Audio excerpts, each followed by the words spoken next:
कोण म्हणता देणार नाही। ये साहब आगे बढ़ो, हम तुम्हारे साथ हैं। ये साहब आगे बढ़ो, हम तुम्हारे साथ हैं। सर्वोच्च पगार संघटनांचा जय असो, सर्वोच्च पगार संघटनांचा जय। नमस्कार, मी प्रियंका बनिया आणि तुम्ही पाहत आहात प्रथम न्याय। काही दिवसापूर्वीच मी ह्या गटाई कामगारांचं जे आंदोलन आहे त्याचं कव्हरेज करून गेले होते। हे जे गटाई कामगार आहेत हे आमरण उपोषणावर बसले आहेत। त्यांच्या काही मागण्या आहेत त्या अजूनही पूर्ण झालेल्या नाही आहेत। तर चला पाहूया अद्यापही त्यांच्या मागण्या का पूर्ण झाल्या नाही आहेत, प्रशासनाकडून त्यांना काय उपदेश आला आहे। चला संवाद साधूया त्यांच्याशी। सर, तुमचा जो आमरण उपोषणाचा 4था दिवस आहे, प्रशासनाकडून नेमकी तुम्हाला काय उत्तर आलेलं आहे? प्रशासनाकडून काल रात्री त्यांचे एक कर्मचारी येऊन आम्हाला एक उत्तर देऊन गेले, जे उत्तर समाधानकारक नव्हतं। तर ते आम्ही वाचून त्यांना ते परत केलं आणि त्याच्यावर आम्ही शेरा दिला की आम्हाला मान्य नाही, आमचं उपोषण हे चालूच राहील जोपर्यंत आमच्या मागण्या पूर्ण होत नाही। जे तुमचे उपोषण करता आहेत त्यांची तब्येत जी आहे ती काल खालावली होती, तर आता सध्या त्यांची काय स्थिती आहे? काल तब्येत खालावल्यानंतर त्यांचा इलाज केला आणि अजून ते उपोषणास्थळी आहेत। आज पुन्हा त्यांची तब्येत खालावली होती। सकाळी आम्ही पोलीस प्रशासनाशी संपर्क केला असता ते हॉस्पिटलाइज करण्याचं बोलत होते, परंतु समाजाचा आणि उपोषणकर्त्याने मान्य नाही केलं। उपोषणकर्ते सांगतायत की माझा जीव गेला तरी मी इथून आता हलणार नाही जोपर्यंत माझ्या अटी मान्य होत नाही।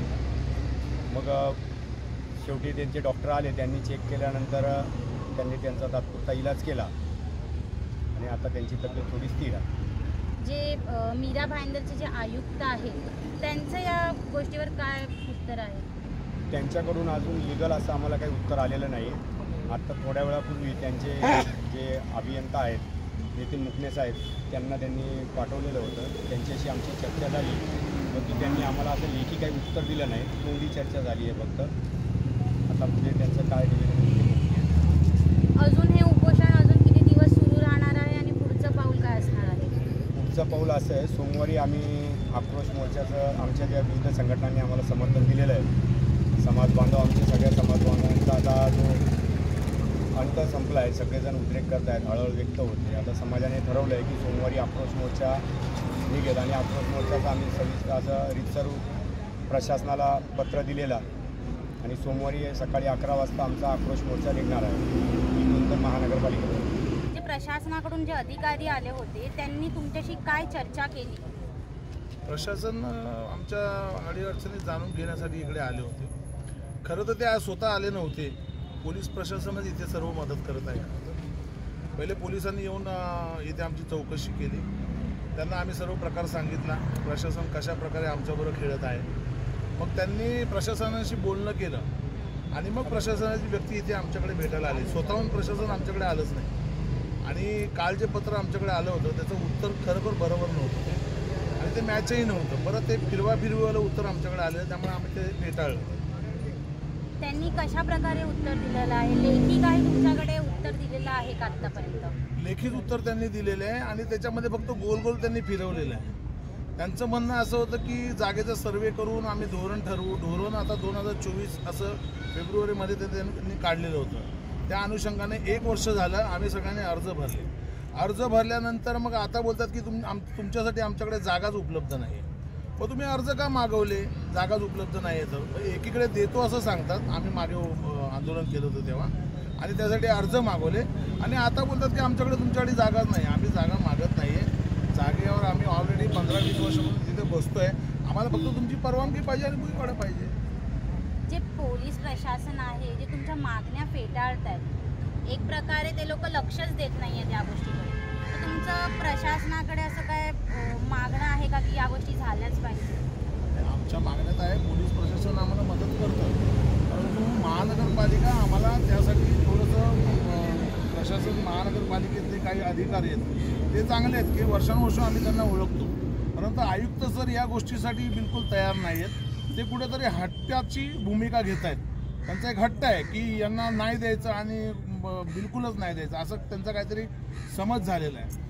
त्यांनी माझ्या माध्यमातून मी त्यांना हे सांगू इच्छितो की समाज हा आमचा छोटा नाही आहे, खूप समाज आमचा मोठा आहे। आम्ही सुद्धा इथे हट्टाला पेटलो आहे, आम्ही आमचा संविधानिक अधिकार घेतल्याशिवाय इथून हटणार नाही आणि आमचे उपोषण करतात ते तर बिलकुलच हटणार नाही. त्यांनी बोलले की मी जोपर्यंत माझ्या मागण्या पूर्ण होत नाही तोपर्यंत मी अजिबात उपोषण सोडणार नाही. सर, जे तुमचे उपोषण करता आहेत त्यांची तब्येत खूप खालावली होती. एवढी तब्येत खालावून सुद्धा ते आत्तापर्यंत उपोषणावर आहेत, याबद्दल काय सांगाल? प्रथम तर मी असं सांगू इच्छितो की मी राष्ट्रीय चर्मकार महासंघाचा मीरा भाईंदर क्षेत्रीय अध्यक्ष आहे आणि मीरा भाईंदरमध्ये आम्ही त्यांना पाठिंबा जारी केलेला आहे. तरी त्या अनुषंगाने तो आपणास किंवा आपल्या माध्यमातून मी आपल्याला कळवतो की मीरा भाईंदरमध्ये किंवा महाराष्ट्रामध्ये जे आमचे समाजकार्य मंत्री गोपीनाथ गोलप साहेब होते, तर त्यांनी सर्वप्रथम 1995ला मीरा भाईंदरमध्ये गटाई कामगारांसाठी एक नवीन जी आर आणला होता आणि महाराष्ट्र शासनाकडून समाजकल्याणकडून एक स्टॉल वितरित करण्याचा तो एक जी आर आणला होता. तर तेव्हापासून पूर्ण महाराष्ट्रामध्ये गटाई कामगारांसाठी समाजकल्याणकडून मोफत स्टॉल दिले जातात आणि ठराविक महानगरपालिकेकडून म्हणजे सर्वच महानगरपालिकेकडून लायसन परवाना दिलं जातो. तर त्यावेळी त्यांनी 1995ला मीरा भाईंदरमध्ये असा म्हणजे परवाना जाहीर केला, म्हणजे वितरित केला होता सर्वांना आणि त्या परवान्याला त्यांनी भुईभाडं म्हणून एक टॅक्स पावती दिली होती. तर अशा आता अधिकारी आमच्याकडे येतात आणि विचारतात की तुम्ही आम्हाला पत्र द्या, अर्ज करा किंवा रीतसर आम्हाला तुमच्या मागण्या काय सांगा. तर अशा मागण्या असे अर्ज आम्ही 1995ला दिले. त्यानंतर 2004-05ला पुन्हा एक महासभेमध्ये ठराव झाला, त्या नगररचनेमध्ये त्याला पण मान्यता मिळाली. त्या पद्धतीने त्यांनीसुद्धा 50-60 परवाने दिले आणि काय होतं की वेळोवेळी आम्ही पाठपुरावा करतो आणि पाठपुरावा केलेला आहे. आता पालिकेने फक्त त्याच्यावरती प्रक्रिया करून गटाई कामगारांना परवाने दिले पाहिजेत, कारण सर्वे भरपूर वेळ झालेले आहेत आणि सर्वे आता आम्ही नवीन मागत नाहीत.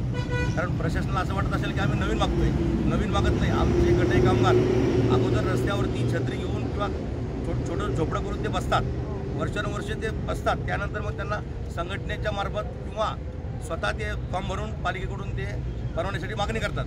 अशा आम्ही मागण्या भरपूर वेळा केल्या, परंतु पालिका आमचं दखल घेत नाही. होतं काय की एक वेळा एखाद्या अधिकाऱ्यांनी आयुक्तांनी मान्यता मिळाली की तोपर्यंत प्रक्रिया राबवेपर्यंत तो अधिकारी किंवा ते आयुक्त बदली होतात.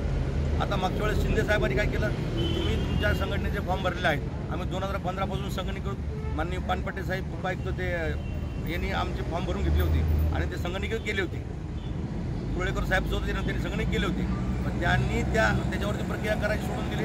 पुन्हा त्यांनी सांगितलं तुम्ही काय करा, नवीन फॉर्म भरा आणि महानगरपालिकेच्या फॉर्मॅटवरती फॉर्म भरा. आम्ही ती पण प्रक्रिया गेल्या फेब्रुवारीमध्ये राबवली गेली, पण त्याच्यावरती कुठलाही त्यांनी निष्कर्ष काढला नाही, कुठलाही त्यांनी पडताळणी केली नाही आणि परवाना दिला नाही. कारण असं वेळोवेळी ते आमचं फक्त दिशाभूल करतायत, अधिकारी बदली होत आहेत आणि दिशाभूल करतायत आणि संघटनेचा तुम्ही वेगळं आम्हाला फॉर्मॅट दाखवा, वेगळे फॉर्म भरवा, असं आम्हाला फक्त भूलताप दिली जाते. कारण ठोस निर्णय होत नाही.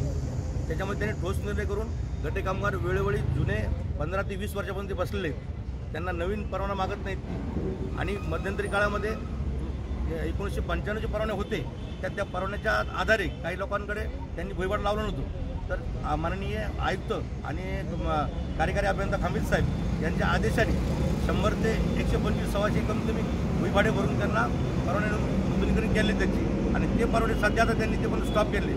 तर ते परवाने त्यांनी भुईभाडे भरलं आहे, काहीतरी महानगरपालिकेला महसूल भरला आहे, तर त्यांना ते योग्य आहे, पण ते पण देत नाहीत.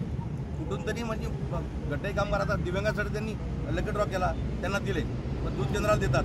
मग गटाई कामगार का डावलतात? गटाई कामगार हा इथला कुत्रा आहे, त्यांना लायसन देणं किंवा परवानगी देणं हे त्याचा अधिकार, त्याचा हक्क आहे. बाबासाहेबांनी सांगितल्याप्रमाणे घटनेप्रमाणे आम्ही चालतोय. आम्ही घटनेच्या विरुद्ध काही मागत नाही आहेत, पण आमचा अधिकार आमचा हक्क आम्हाला ते देत नाहीत, आम्हाला ते डावलत आहेत वेळोवेळी. त्यामुळं आता आम्ही सांगू इच्छितो उद्या सोमवारी पूर्ण मीरा भाईंदरमध्ये आक्रोश जनांदोलन मोर्चा होईल. त्यावेळेस काय शासनाची महानगरपालिका गेट तुटेल किंवा काय होईल, काय कोण मरेल जगेल आम्ही चर्चा करणार नाही. त्यावेळेला ते सर्व दखल महापालिका आणि पोलीस प्रशासनाला घ्यायची. पूर्ण महाराष्ट्रातून चर्मकार बांधव इथं मीरा भाईंदरमध्ये उपस्थित होती. जसं की आपण या लोकांनी संवाद साधल्यानंतर आपल्याला एक गोष्ट समजते, मीरा भाईंदरचे जे आयुक्त आहेत त्यांच्याकडून कोणत्याही प्रकारचं उत्तर अजून त्यांना मिळालेलं नाही आहे. त्यांचं जे समाधानकारक उत्तर जे त्यांना आयुक्तांकडून हवं होतं, जे प्रशासनाकडून हवं होतं, ते त्यांना अद्यापही मिळालेलं नाही आहे. त्यामुळे हे जे आमरण उपोषण आहे ते अजून पुढे चालू राहणार आहे. तसेच जे हे उपोषण करत आहेत त्यांची तब्येत जी खालावलेली होती, त्यासाठी तुम्ही माझ्या मागे बघू शकता, इथे ॲम्ब्युलन्ससुद्धा उभी आहे. त्यांची तब्येत अद्यापही खालावलेली आहे, परंतु त्यांनी उपोषण सोडलेलं नाही आहे. ते अद्यापही उपोषणावरती आहेत. तसेच या लोकांनी सांगितलं आहे की सोमवारी हे जे आक्रोश आंदोलन काढणार आहेत महानगरपालिकेच्या ऑफिसवर. अशाच नवनवीन खबरं जाणून घेण्यासाठी पाहत रहा प्रथम न्याय. मी प्रियंका बनिया, कॅमेरामॅन रफिक खान सोबत.